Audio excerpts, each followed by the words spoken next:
आप देख रहे हैं फतेहपुर हलचल न्यूज़ चैनल। मैं हूं रमेश मोहन शुक्ला। मुझे विश्वास है अब तक का आपका दिन शुभ रहा होगा।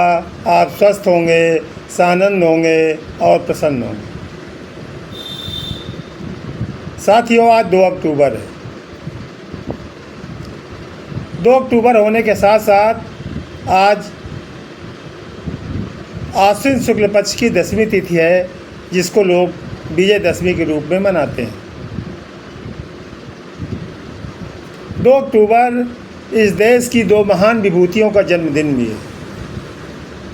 पहले राष्ट्रपिता महात्मा गांधी और दूसरे लाल बहादुर शास्त्री।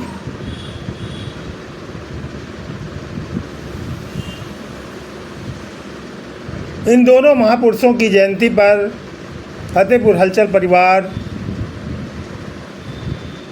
श्रद्धा नमत होते हुए उनको विनम्र श्रद्धांजलि दे रहा है। कुछ संस्मरण हैं इन दोनों की ज़िंदगियों के बारे में। आज तो जो व्हाट्सएप यूनिवर्सिटी के छात्र हैं, वो महात्मा गांधी के बारे में न जाने क्या क्या फेसबुक, इंस्टाग्राम और व्हाट्सएप में लिखते रहते हैं। लेकिन महात्मा गांधी के कद को जानना इतना आसान नहीं है जितना वो समझ रहे हैं। सबसे पहले मैं बात करूंगा महात्मा गांधी के बारे में। आज जब मैंने सुबह फेसबुक खोली तो बहुत सारे लोग महात्मा गांधी को ट्रोल करते हुए उनको सनातन विरोधी का तमगा भी दे रहे थे। वो शायद भूल गए कि महात्मा गांधी पूरी जीवन भर गीता और रामायण को अपने साथ रखते थे और गोली लगने के बाद भी जिनके अंतिम शब्द हे राम थे। ऐसे महापुरुष को सनातन विरोधी कह रहे हैं आजकल के तथाकथित व्हाट्सएप यूनिवर्सिटी वाले छात्र। जो ऐसा कह रहे हैं वो ज़रा अपने गिरेबान में झांकें, अपनी आत्मा में झांकें। क्या वो महात्मा गांधी के चरणों की धूल के बराबर भी हैं कहीं से? जो व्यक्ति अंग्रेज़ों की गुलामी काल में विदेश में जाकर जिसने LLM किया हो, बैरिस्टरी की डिग्री प्राप्त की हो, वो कोई साधारण घर का नहीं रहा होगा।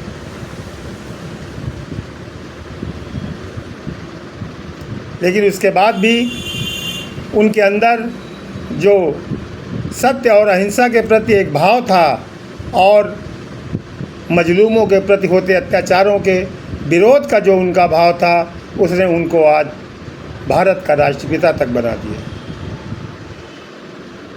महात्मा गांधी पहले दक्षिण अफ्रीका में अन्यायों के खिलाफ संघर्ष करते रहे।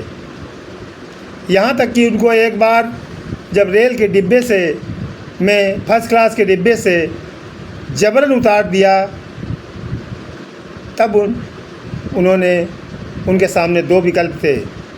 या तो वो वहाँ से छोड़कर वापस भारत आ जाते या वहीं रह कर के उस अन्यायी शासन के खिलाफ संघर्ष करते।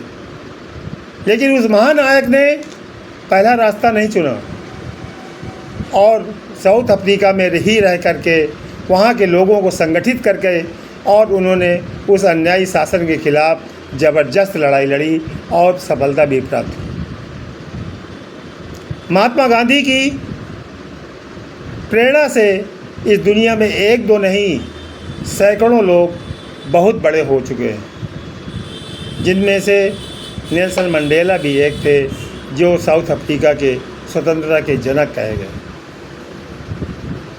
उसके बाद जब मोहनदास करमचंद गांधी जी भारत आते हैं तो उनको यहाँ भी वही स्थिति दिखाई पड़ी और वो यहाँ भी स्वतंत्रता संग्राम आंदोलन में कूद पड़े। वो व्यक्ति जो पारिवारिक रूप से आर्थिक संपन्न था और जिसने विदेशों में जाकर के बैरिस्टर की डिग्री ली थी, जब वो चंपारण बिहार के एक किसान आंदोलन में पहुंचा और एक किसान के घर में रुका तो उसने देखा कि उसे नाश्ता या खाना देने के लिए उस घर में 2 स्त्रियां थीं, या तो कभी बहू आती थी और कभी सास आती। जब सुबह हुआ तो उन्होंने उस मकान मालिक से कहा कि मैं आपके परिवार से मिलकर उनको आशीर्वाद देना चाहता हूँ, सबको एक साथ बुलाइए। उस परिवार ने जब ये कहा कि महात्मा जी ये संभव नहीं है, क्योंकि मेरे घर में केवल एक ही धोती है, जब उसको सास पहन लेती है तब वो आपके पास आती है, और जब वो अंदर जाती है तो उसको बहू पहन लेती है तब वो आपके पास आती है। इस हालत से महात्मा गांधी इतने द्रवित हुए कि उन्होंने उसी दिन संकल्प ले लिया कि मेरे देश का एक परिवार जब एक धोती में बसर कर रहा है तो मुझको ये coat pant tie suit boot पहनने का कोई अधिकार नहीं है। और उन्होंने उसी घर में अपने कोट पैंट टाई जूते मोजे सब उतार करके फेंक दिए, और उसी दिन उन्होंने संकल्प लिया कि वो भी आजीवन एक धोती में बसर करें। और उन्होंने अपने उस प्रण को पूरे जीवन भर निर्वाह किया। आज महात्मा गांधी पर वो लोग टिप्पणी कर रहे हैं जो अपने मोहल्ले के, अपने थाने के हल्का इंचार्ज से भी आंख में आंख डालकर बात करने का साहस नहीं रखते। वो महात्मा गांधी को गाली दे रहे हैं। अरे याद कीजिए, महात्मा गांधी जब 1945 में ब्रिटेन पहुँचे और उन्होंने वहाँ के राजा से मिलने की इच्छा जताई और पत्र भेजा। उनसे मिलने की स्वीकृति हो गई, तिथि निश्चित हो गई। और जैसा कि आज सभी लोग जानते होंगे कि जब कभी आप राष्ट्रपति, उपराष्ट्रपति, प्रधानमंत्री या किसी से भी मिलते हैं तो वहाँ से एक ड्रेस कोड भी आता है कि आपको ये ड्रेस पहन कर ही आना है। वहाँ भी आई, वो कोई साधारण राजा नहीं था। उस समय का इंग्लैंड का राजा आधी दुनिया का मालिक था। कहा जाता है जिसके राज में कभी सूर्य भी अस्त नहीं होता, उस राजा का नाम था इंग्लैंड।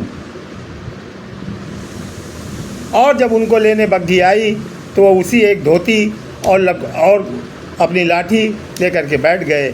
और जब वो बकिंघम पैलेस के में उतरे तो उनको देख करके राजा के पीएस, उनके दरबान सब भौचक्के रह गए।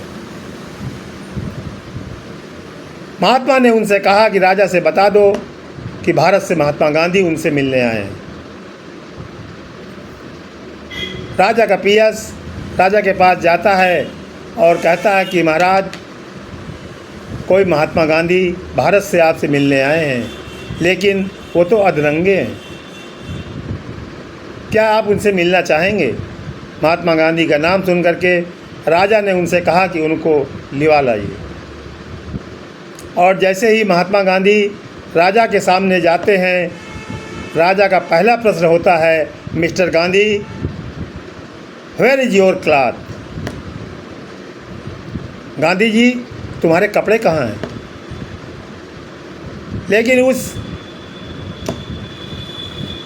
कृश काया वाले महात्मा गांधी ने जो जवाब दिया था उस राजा को, उस इंग्लैंड के राजा को जिसके राज्य में सूर्य कभी अस्त नहीं होता था, यदि आप सुन लेंगे तो आप भी ये जान जाएंगे कि महात्मा गांधी क्या थे।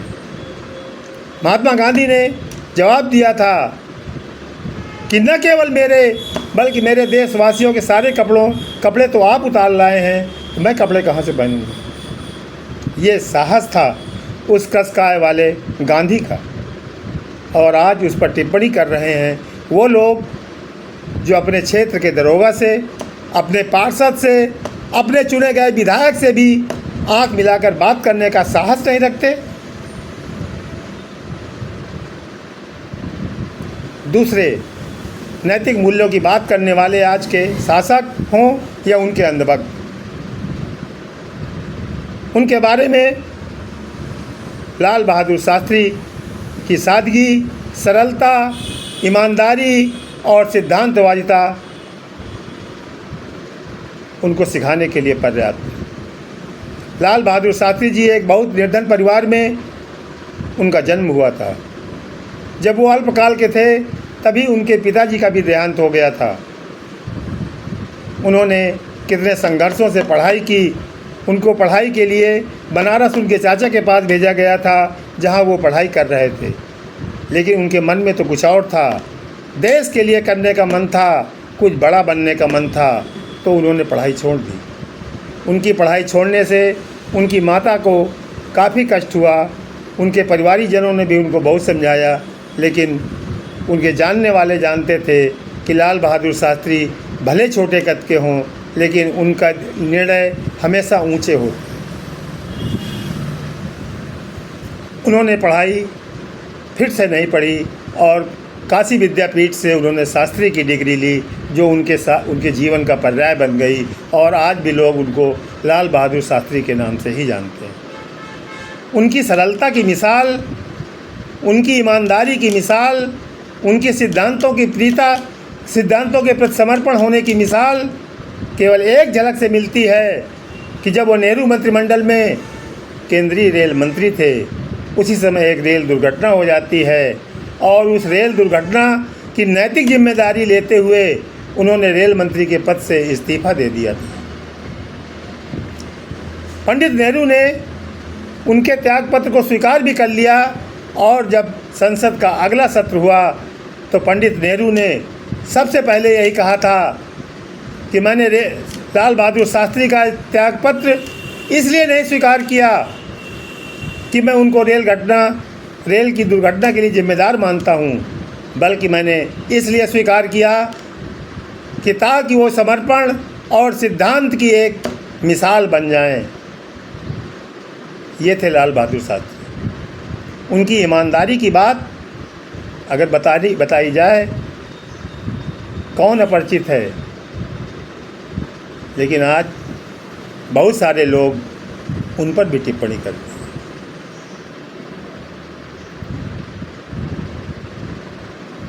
महात्मा गांधी को किसी सरकार ने राष्ट्रपिता की उपाधि नहीं दी।